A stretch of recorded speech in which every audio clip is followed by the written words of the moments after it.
আসসালামু আলাইকুম। আমি মুলাইম চৌধুরী। আমার বাড়ি সিলেট হবিগঞ্জ। আমি যাচ্ছি সৌদি আরব। যাইতেছি আপনার সামনের মাসের ডিসেম্বরের 1 তারিখ। তো যাই হোক, যখন দিয়ে কথাবার্তা বলছি, তাদের কথাবার্তায় আমার কথাবার্তায় যাই হোক, আমি ঠিক মানে তাদের কথাবার্তায় কার্য আলাপে টাকা পয়সা যে যত কইছে তাই আমি সব মানে তাদের কথাবার্তায় মিলছে। যাই হোক, আপনারা যারা যারা যেতে চান স্যারের সাথে যোগাযোগ করতে পারেন।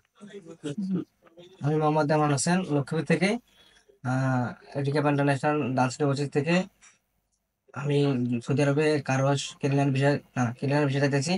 কে যেতে চান এই অবশ্যই যোগাযোগ করতে পারেন। আমি মোহাম্মদ শাকিল, মেয়ে বাসা টাঙ্গাইল। আমি আপনার ইনডোর ক্লিনারে যাচ্ছি। আপনারা যদি যেতে চান তাহলে এই অফিস থেকে যেতে পারেন, কোনো সমস্যা নেই। আমি মোহাম্মদ আসাদ হাওলাদার, আমার বাড়ি জালকারিতে। আমি এই অফিস থেকে যাচ্ছি। এখানে কাজের কথা মিলিয়ে পাইছি। আপনারা যদি যাওয়ার ইচ্ছুক হন এখান থেকে যোগাযোগ করতে পারেন, যেতে পারেন। আশা করি এখানে ভালো ফলাফল পাবেন। আমি মোহাম্মদ আজমল হোসেন, ক্লিনার বিষয়ে যাইতেছি সৌদি। এই অফিসের ব্যবহার সবকিছু ভালো আছে। আপনারা যদি কেউ যাইতে চান অফিসে যোগাযোগ করতে